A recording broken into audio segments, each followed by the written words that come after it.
carrots and onions. And then we've got some trout to cook. I made this cool little stove. And then we've got pork chops. And I think that's it. And there's our normal fire.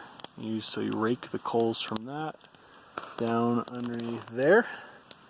And then you cook. And there's our firewood. Pretty neat. Except for when you burn yourself.